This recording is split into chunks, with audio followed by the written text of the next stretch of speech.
From 89.7 WUWM, Milwaukee's NPR, this is Lake Effect. I'm Joy Powers. Today in Capital Notes, we'll look at the national interests influencing the Wisconsin Supreme Court race. Then we'll learn what's happening at the NFL Draft in Green Bay next month.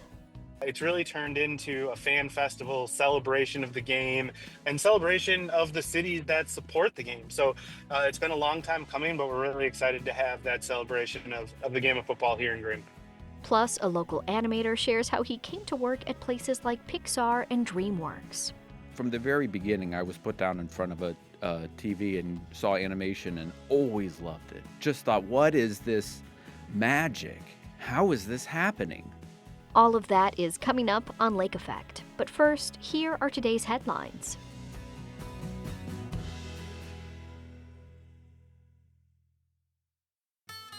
This is Lake Effect from 89.7 WUWM, Milwaukee's NPR. I'm Joy Powers, and thank you so much for joining us. We're about a week away from an election where Wisconsinites will vote for a new state Supreme Court justice. Here's WUWM's Maayan Silver exploring how people outside the state, like Elon Musk, are having an impact on this state election. This is Capital Notes from Milwaukee's NPR. I'm Maayan Silver in conversation with J.R. Ross. He's editor of WizPolitics.com. Hi, J.R. How's it going today? It is good. Okay, so of course the state Supreme Court race is 1 week away. It's happening during Republican President Donald Trump's second term, his embrace of Elon Musk and Doge, and a right-wing agenda, which at the same time has arguably not inspired much sort of nationally driven Democratic pushback. So I guess I'm wondering, JR, can the Wisconsin Supreme Court election on April 1st be looked at as a referendum on these national developments or not really? Partly yes, and definitely kind of a referendum on Elon Musk in an odd way. I mean, look, every race that I've covered in an off year like this one, there's some outside force that impacts it, whether it's the economy, who's in the White House. It's unique, though, to have Elon Musk to be such a person like him, to be such a central figure. I mean, he's not an elected official, though he's kind of an aide to Donald Trump, right, leading this Doge effort. But here's a person who inspires a visceral reaction from Democrats when you look at the polling, isn't really popular with independents, and he is spending north of $15 million, at least through his PACs, to help Brad Schimmel. His fingerprints are all over this race, and part of it on both sides is clear why. For Susan Crawford, they're trying to harness this energy among the Democratic base and get them to turn out, right? There's obviously some anger among Democrats, the base, that the party isn't doing enough nationally to push back against Trump. They allowed that continuing resolution to pass a little while ago to keep the government open rather than taking a stand against it. Like they're angry. They want something to react to. Can Susan Crawford get them to channel that anger into votes for her come April 1st? Big question. 2, Donald Trump supporters have only proven so far they'll turn out when Donald Trump's on the ballot. If Republicans, though, can find a way to harness those folks and get them to turn out in an off-year election like the Supreme Court race, that could be the holy grail for them of a coalition in Wisconsin. So you're seeing Musk's group go out and target Trump voters, like these people who only turn out in November when every 4 years when Trump's on the ballot. Will they turn out? Can he change the electorate from a normal spring electorate to what looks like November of 2024? Huge question for Brad Schimmel. Axios reported Friday that Musk's super PAC will pay Wisconsin voters $100 to sign a petition expressing their opposition to, quote, activist judges. As the Journal Sentinel writes, both Musk and President Donald Trump have complained about federal judges, either blocking or delaying their efforts to slash and reform the federal government. What are the legal and political implications of this? How's it affecting the race? Good question. He did something similar in the November election. There are people complained about it, but nobody stopped it.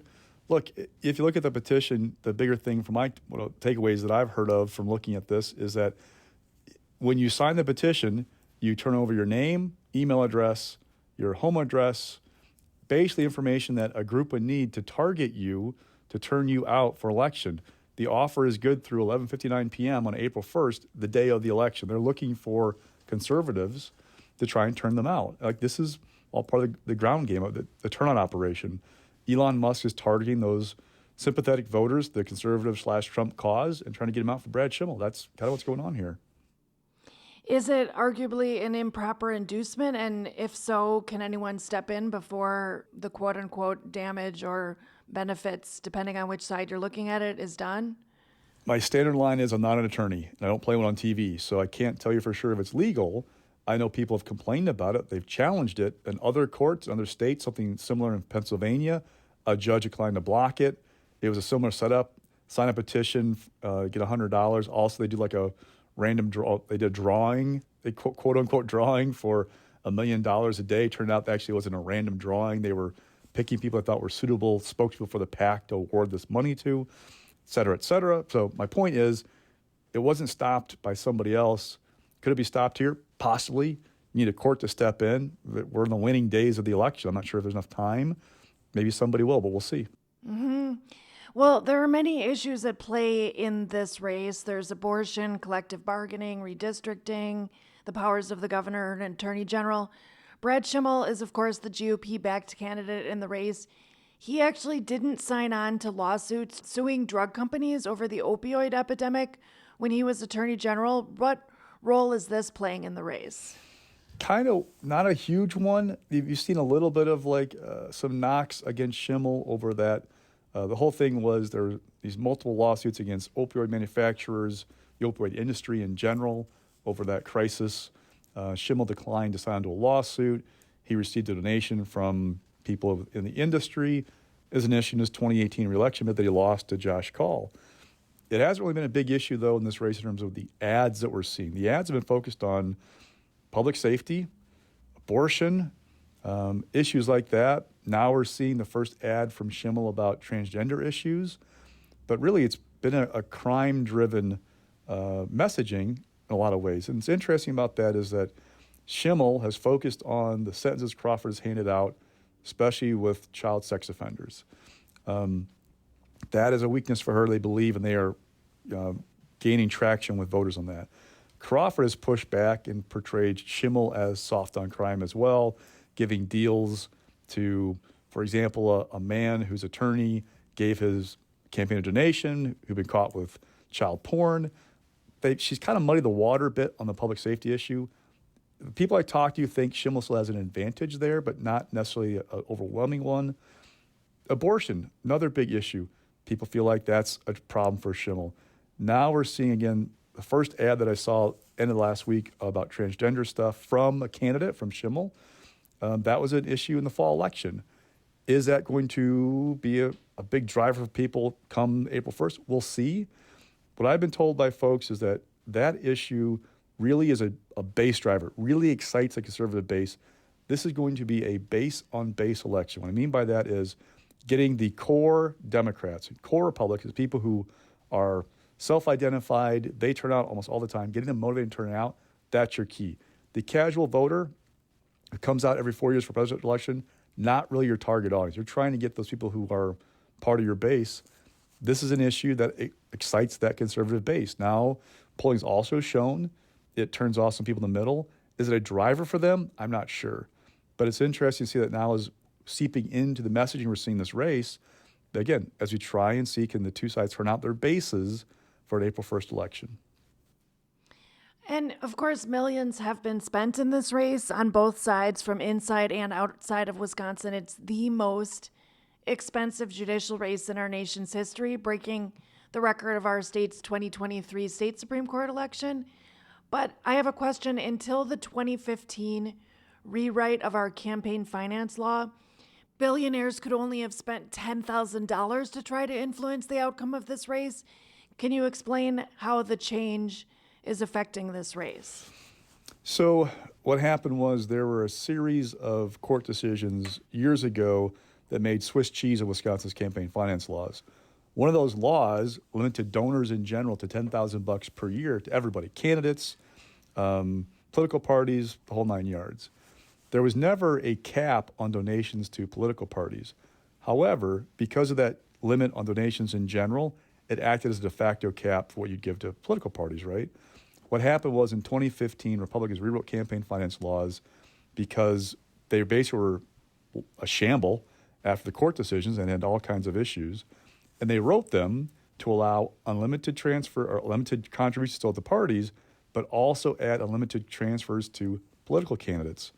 That's where you've seen, George Soros and J.B. Pritzker and folks like that give big donations to the Democratic Party of Wisconsin, and then the parties transferred money to Susan Crawford.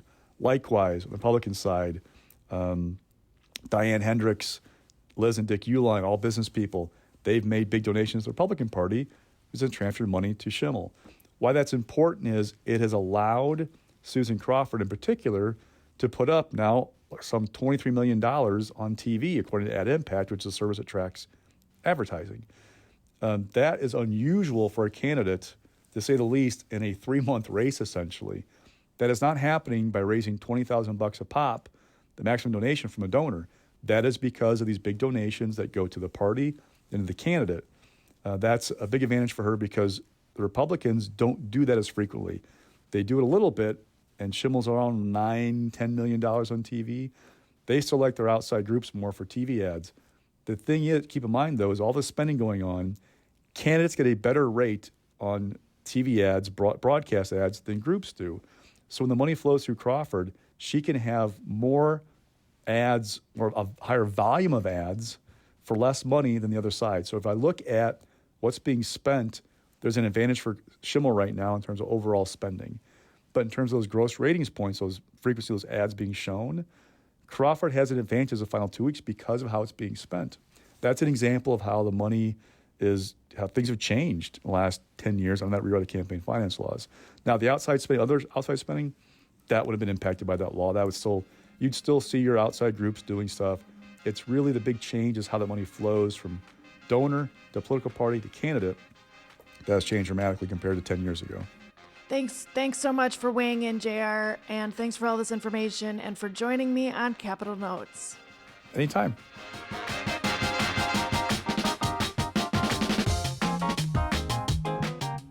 You can hear Capital Notes every other Monday on Lake Effect. And if you want to learn more about this election, make sure to check out WUWM's podcast, Swing State of the Union. This season is all about the state Supreme Court, and the final episode out this Wednesday looks at the candidates in this race. You can find that wherever you get your podcasts.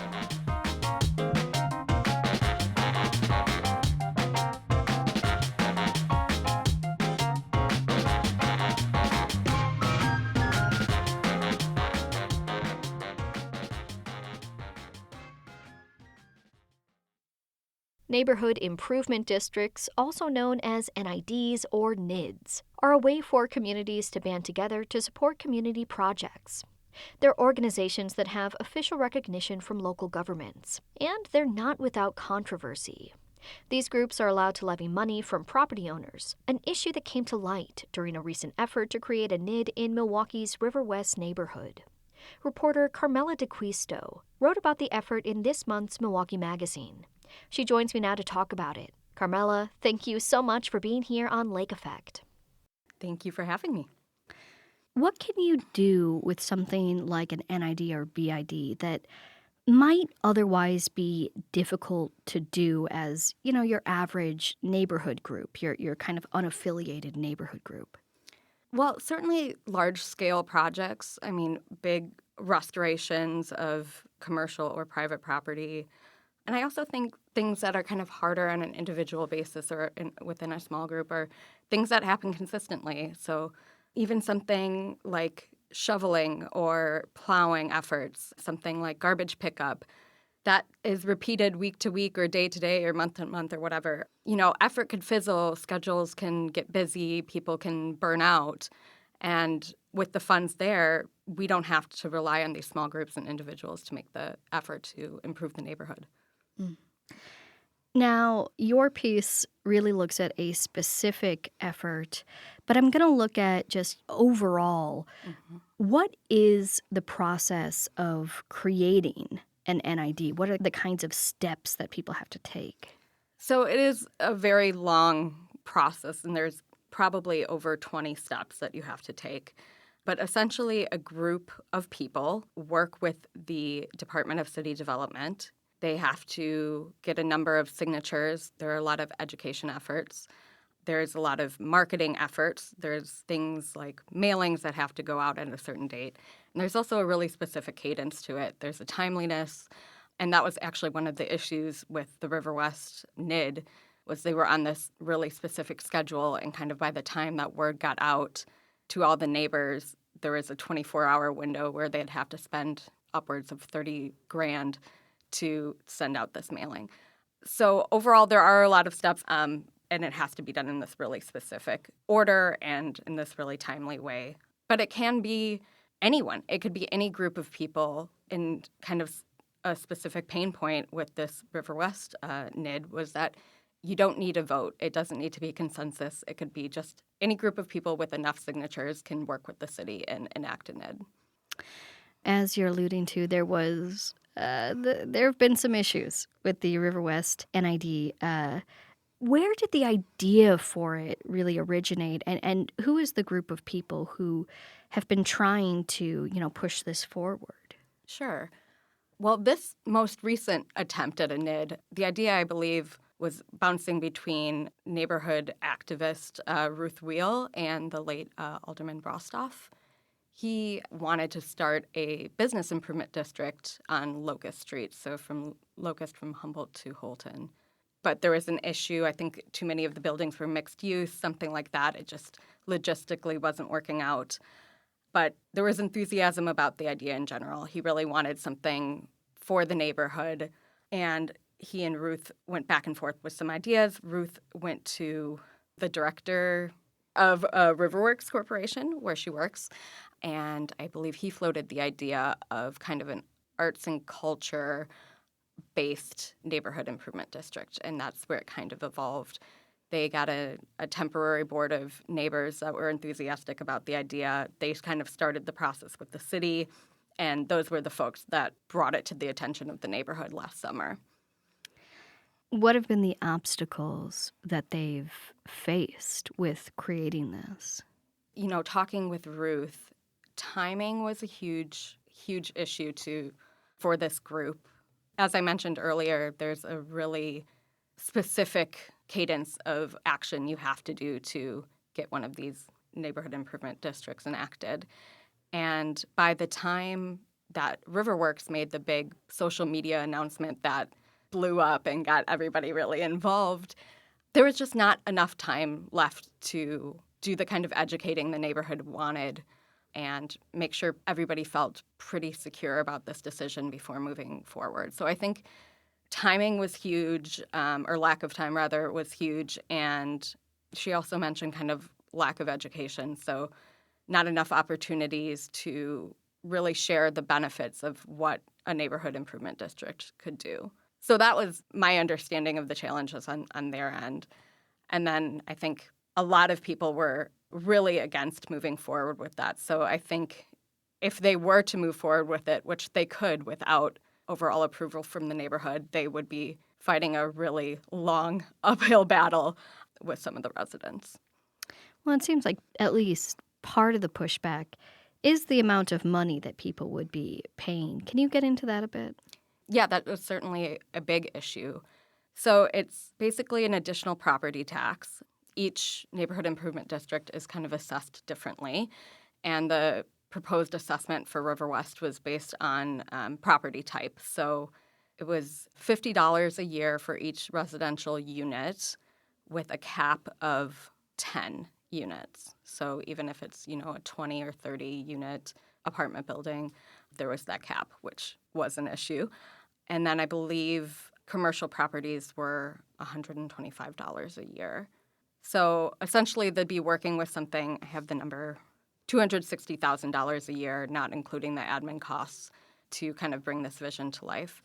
So a lot of people thought $50 a year for my neighborhood to, maybe be more visible for bikers or trash cleanup or murals. Like, there were plenty of people that were completely in for that relatively low-cost way to improve their neighborhood, but River West is a mixed income neighborhood, and there are a lot of people on fixed incomes. And that was also right after the MPS referendum passed. And so people were already going to see a hike in their taxes that we didn't have an idea of how high that would be at the time.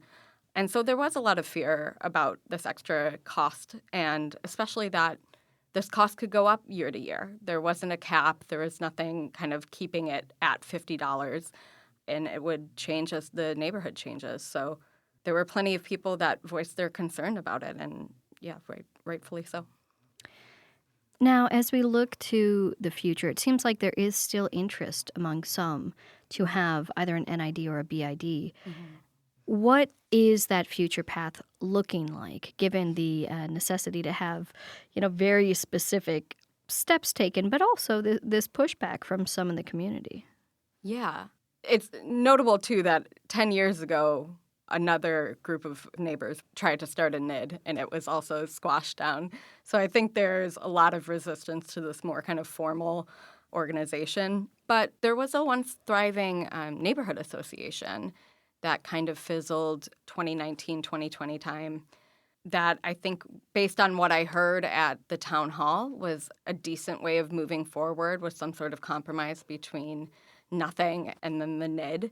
So that would just be kind of an at-will, join if you want, donate if you can, plan of attack for improving the neighborhood.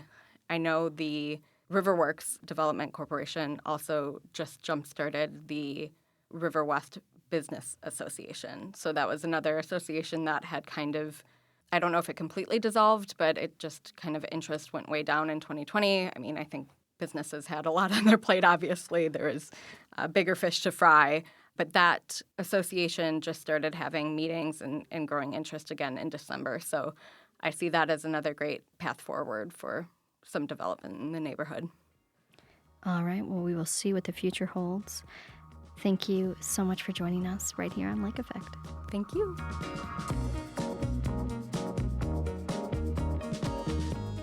Carmela DeQuisto is a freelance reporter with Milwaukee Magazine. Her article on the River West NID was featured in this month's magazine.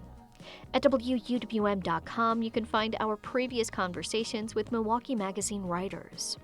And did you know you can listen to Lake Effect as a podcast? Search for Lake Effect wherever you get your podcasts to download and listen on demand. Later in the show, we'll hear from a local animator with his advice for people interested in working at a place like Pixar. But first, Green Bay is hosting the NFL Draft next month. We'll tell you all about what's happening at the event and help you plan a trip to experience it for yourself. That's coming up on Lake Effect on 89.7 WUWM, Milwaukee's NPR.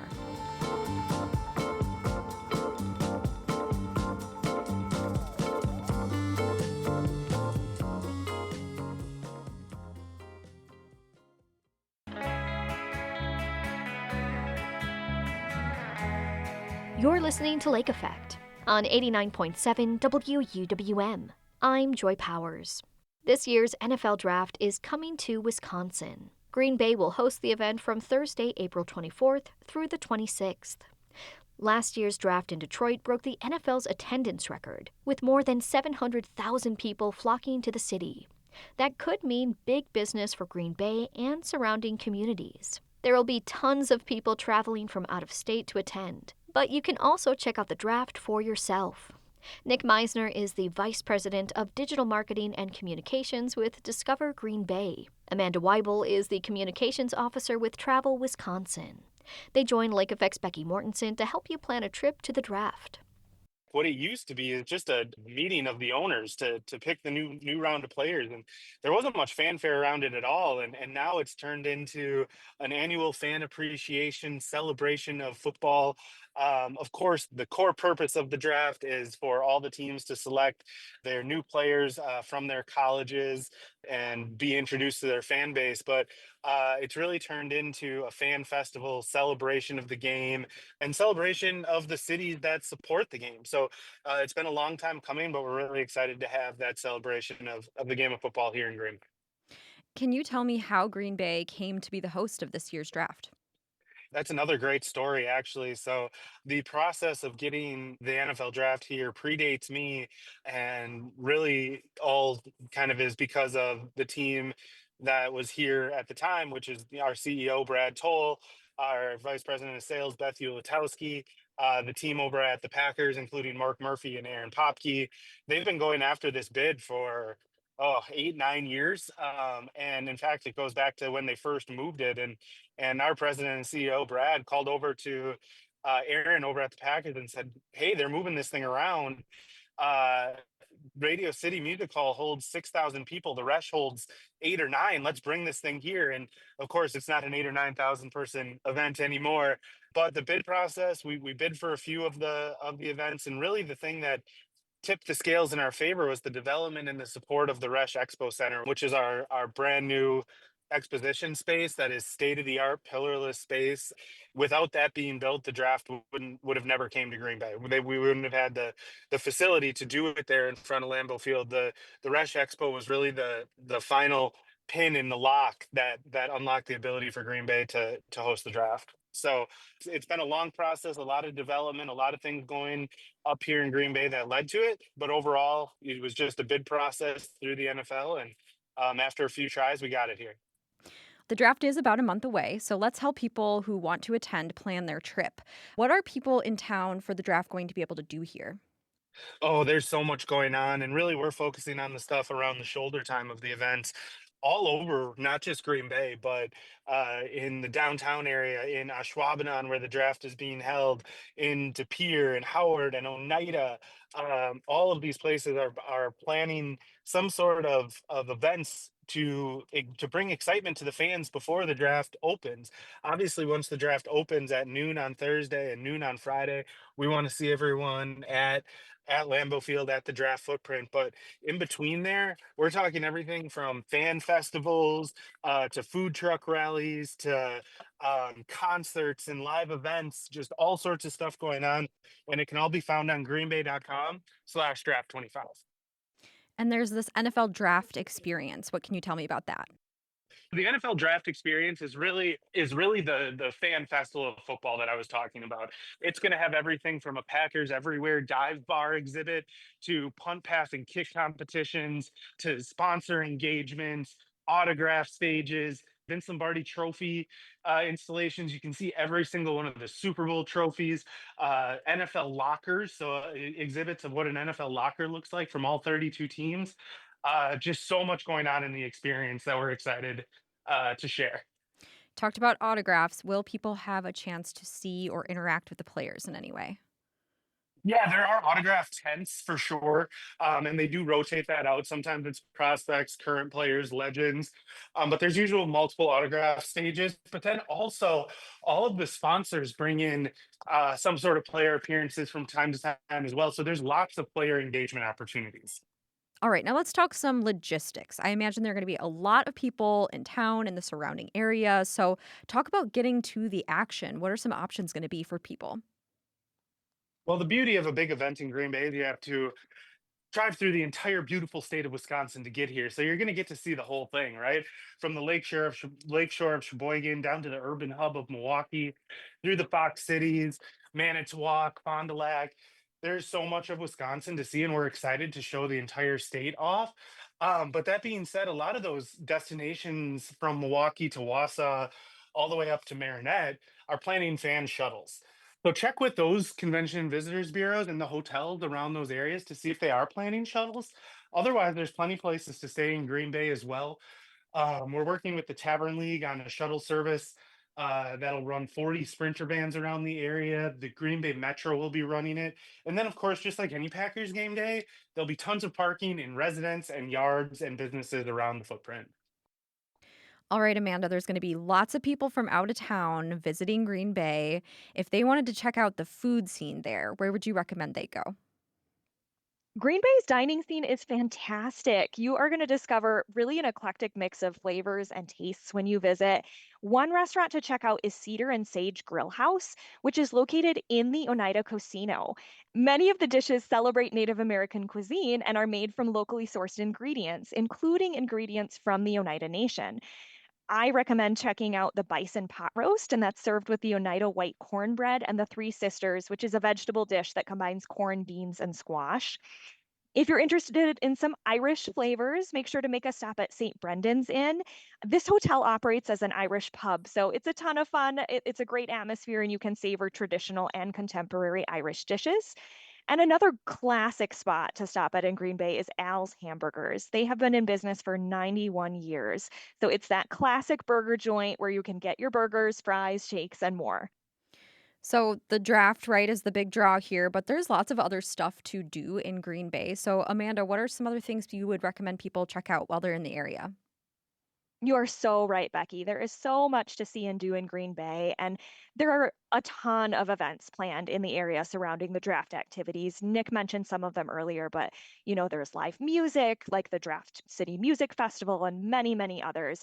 It's also a great opportunity to visit one of the area's other iconic attractions that you've always wanted to go to. So, the Green Bay Botanical Garden might be a great change of pace to really step away from it all and go on a stroll. It's a 47-acre property that's home to over 120,000 plants.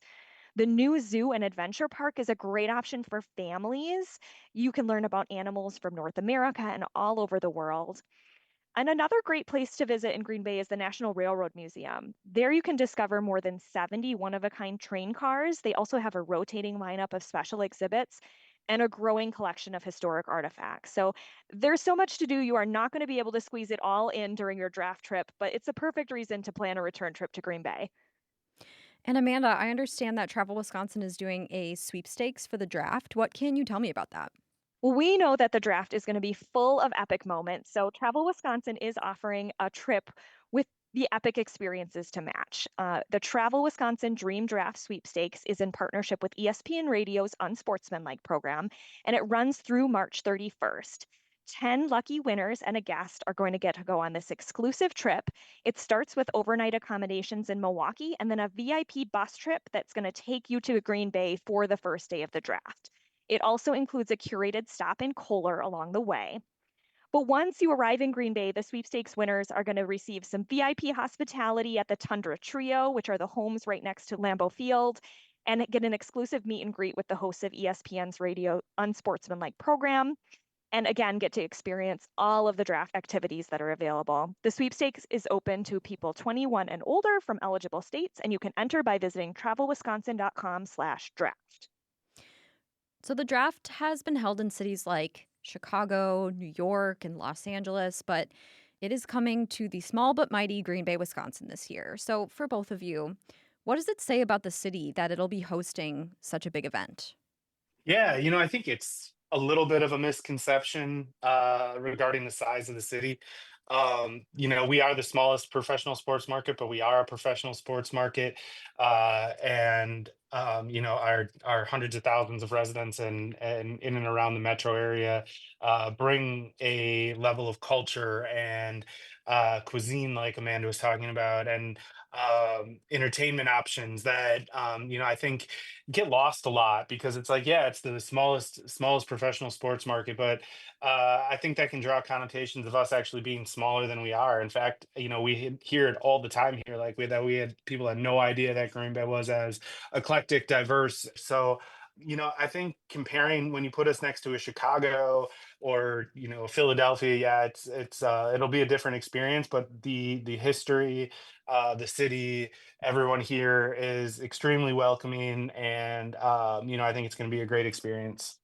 Yeah, and I would add the draft is really showing that Wisconsin deserves to be on the big stage. Huge kudos to Discover Green Bay and the Green Bay Packers who have worked so hard to put on what is sure to be an amazing event.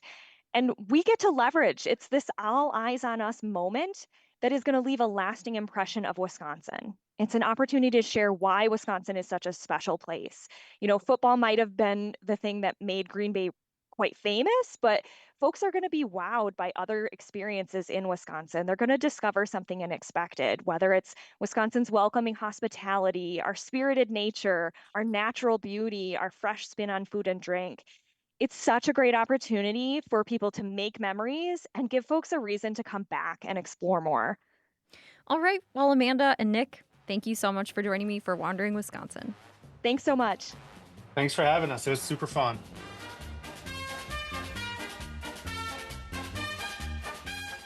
Nick Meisner is the Vice President of Digital Marketing and Communications with Discover Green Bay. Amanda Weibel is the Communications Officer with Travel Wisconsin. They both spoke with Lake Effect's Becky Mortensen for our travel series, Wandering Wisconsin. We've got a new season of Bubbler Talk, and we need some new questions. Submit your questions about the Milwaukee area at wuwm.com. After a break, a Milwaukee animator shares how he made his childhood dreams into a career and gives advice to others who want to work as animators. That's next on Lake Effect on 89.7 WUWM, Milwaukee's NPR.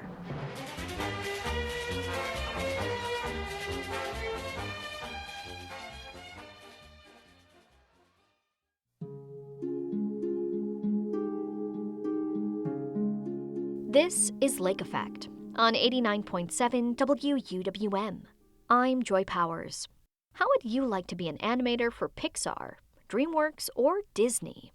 To some, it's a dream job. Aaron Notstein worked at those companies and is now running his own animation studio based in Milwaukee with a partner in California. Tomorrow, he'll be leading a tea at the LEC, or Lubar Entrepreneurship Center, at UW Milwaukee. People who attend will have a chance to network and do 2D, 3D, and stop-motion animation. Here he is speaking with WUWM's Maayan Silver. I started off with a shoebox, and my mom made it for me. It had 2 pencils, unsharpened, one at the top, one at the bottom, and we taped a paper roll. And I could draw one and then crinkle up the pencil, and the next picture would come up. And it wasn't quite 24 frames per second, but it was allowing me to create a little scroll of a picture story of something that I can't spell, but I have what are probably now look like squiggles, but it's a robot squiggle, and it's saving the town, and it's here's the bad guy that's come in. Wait, so you weren't even just drawing regular cartoon images? You were actually trying to do some animation like as a kid? Oh yeah, from the very beginning, I was put down in front of a TV and saw animation and always loved it. Just thought, what is this magic? How is this happening?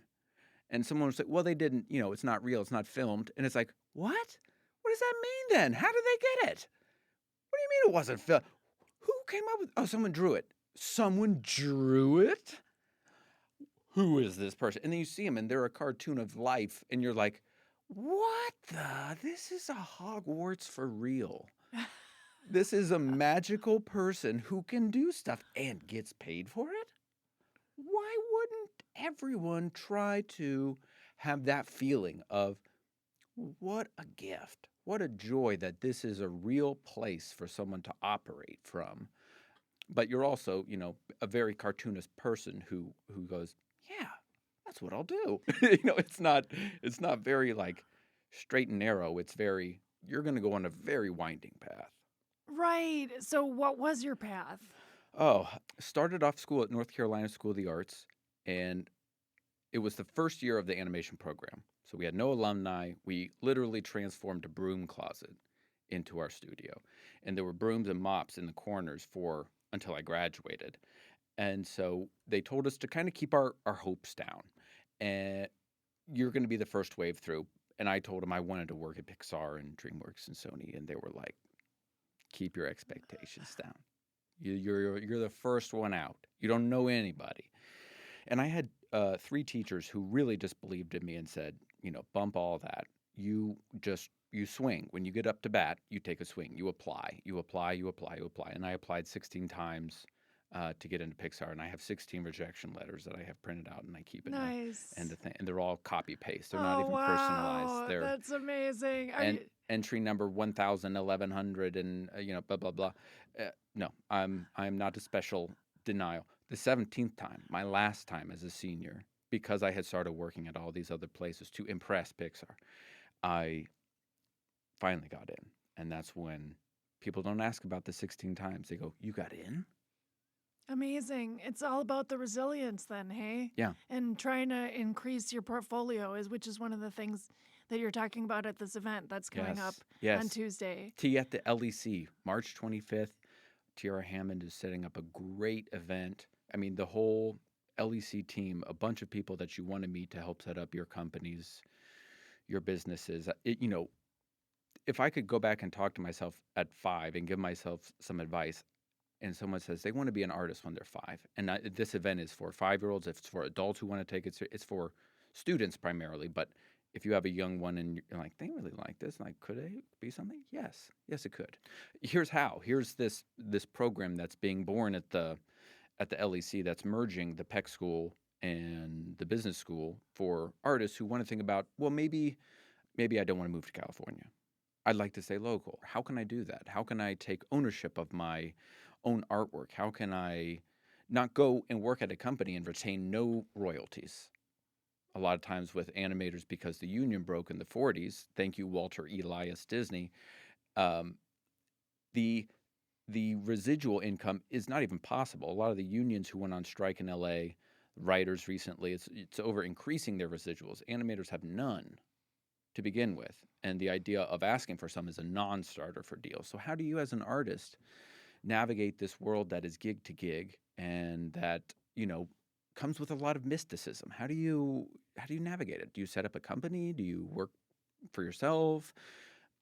This is taking all of the experience that isn't just at the big studios, but then after I left those studios and I started making my own content and I started marketing myself. The biggest fear for animators is not even doing the work, it's promoting it. It's saying, hey, I have something, would you like to see it? Because that potential vulnerability of, oh God, are you going to hate it? Are you going to not be interested? But I want to, but how do I, and where do I go? So the people that are going to come to this Lou Bar Center's tea at the LEC, there's going to be some discussion about 2D, 3D, and stop motion animation. Like, in a nutshell, what's the difference between those 3 types? If you're a filmmaker, you're most accustomed to working with your hands in stop motion. That's the easiest. If you're a filmmaker, I'm already used to working on a set. I've got actual lights, actual cameras, actual things in front of me. 3D is predominantly computer-based, so you're on your computer all day. 2D, you can go super digital. A lot of people, draw on their iPads, tablets, on their computers. But it's also something that, especially in the early stages, you're writing on paper. You can go analog. You can unplug for a little while, and then before kind of getting into the production and post-production parts of it. But we'll also be talking about the entrepreneurship behind. As an animator, you're never just a 3D animator or a stop-motion animator or a 2D animator. I've worked on all 3 kinds of mediums, and the idea of giving a spirit to something is what an animator does, whether it's with a puppet, whether it's with a hand puppet or a 3D character or a stop motion claymation or exactly. Yeah. Jeffrey Katzenberg just gave a sobering opinion, I don't know, about 80 to 90% of the jobs at these big studios being obsolete with AI, and that's a sobering kind of reality. But the response to that is that you don't need to apply for those jobs. You can come to the Entrepreneur Center, the LEC, and not only get a great arts education, but you can also learn how to operate it as your own business. It's taking everything in animation needs to be done in California and saying it can happen right here in Milwaukee. What is that animation scene in Milwaukee? I think of it as, I read a book to my daughter called The 7 Blind Mice, and it's the orange one goes over to the tusk and says, it's a spear. And the red one goes over to the tail and says, it's a rope. And the other one goes over to the ears and says, it's a fan. And finally, one of them goes through all of them and goes, oh, it's an elephant. And the Milwaukee animation scene is all of those parts exist. And we keep saying, well, you can only be an elephant in California. And meanwhile, Milwaukee is an elephant that doesn't realize it yet. It hasn't had the, wait, so if so-and-so was here, why would we need to? That's right. We don't need to. It's here. We're an elephant. So in non-metaphorical terms, though, what's the elephant in Milwaukee? There's resources at UWM. There's resources elsewhere. Yes. Yes. what would you say they are? UWM is such a fantastic resource itself. Its teachers, the Peck School of the Arts is, if you've ever been to the fourth floor there, it's beautiful. Their equipment, their sound stages are state of the art. Like it's, UWM was also ranked in Hollywood Reporter's top 25 schools a couple of years ago. So it's at this threshold of greatness, and I really want to participate in it. I want to throw my hat in the ring and help out because it's bigger than me. It's bigger than any one person, but it's so exciting that I would want to remind people because we're not starting anything. We're reminding people how much is already here. And if I were to say, oh, I wanted to come in here and create one big studio in Milwaukee, it would be an insult because there are actually a lot of smaller studios here that I would be ignoring, which isn't kind to them. But it would also be missing the potential of, through these programs, creating something that can build 12 studios. And they're artist driven. So they're not these, evil corporate mean to artists. They're by the artists, for the artists. And create 12 different studios, create 120 studios, create so many studios is ridiculous. But to realize that Milwaukee is growing and it's not in want of anything other than that moment of, oh, wait, we do have everything here. So do you Yes. think that if you were like gonna choose some personality traits that would make you a successful animator overall, do you know what that would be? This, again, is a great question, and I'm already kicking myself in the future for not having a great reply here.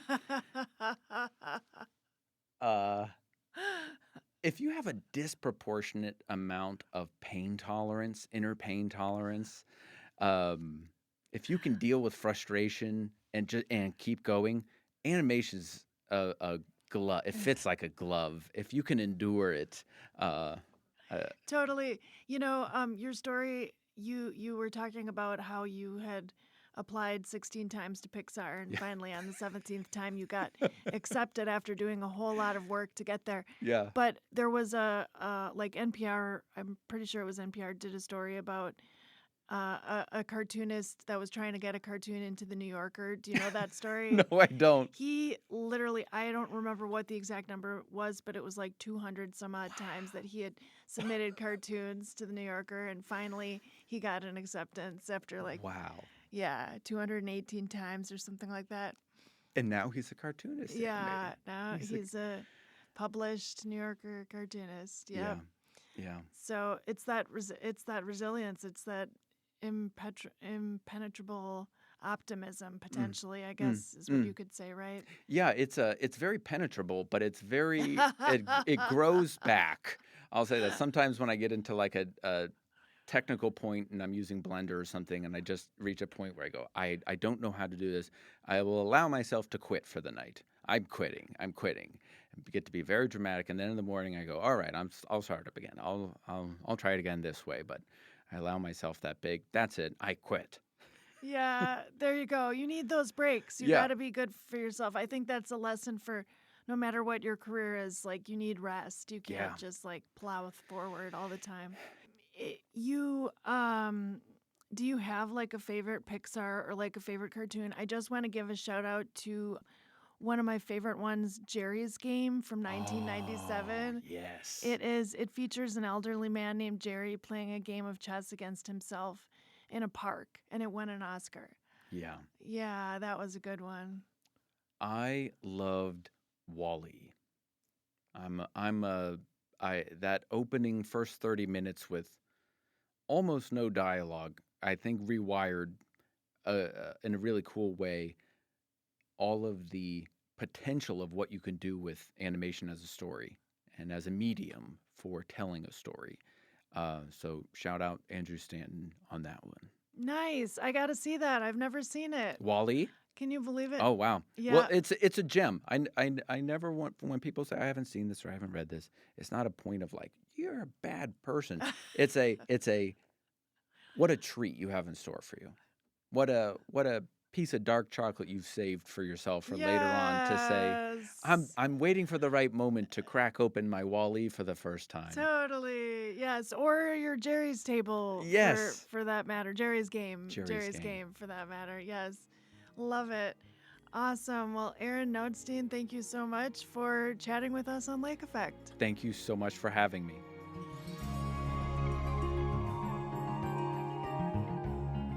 Aaron Notstein is a Milwaukee-based animator. He'll lead the Tea at the LEC event at UWM tomorrow evening. Ahead of that, he spoke with WUWM's Mayan Silver. And that wraps up today's show. Thank you so much for being here with us. I'm Joy Powers. If you missed any of Lake Effect this week, you can find all of our conversations at WUWM.com. If you'd like to take the show on the go, you can download the Lake Effect podcast wherever you get your podcasts. Tomorrow on Lake Effect, we'll hear from Judge Susan Crawford, one of the candidates for the Wisconsin Supreme Court. And we'll have a non-interview with candidate Judge Brad Schimmel, analyzing his stated positions and asking the questions that remain. We'll look at how special education in Wisconsin is being impacted by federal cuts. Plus, we'll learn what's in Milwaukee Rec's Spring Activities Guide. Thank you so much for joining us right here on listener-supported 89.7 WUWM, Milwaukee's NPR.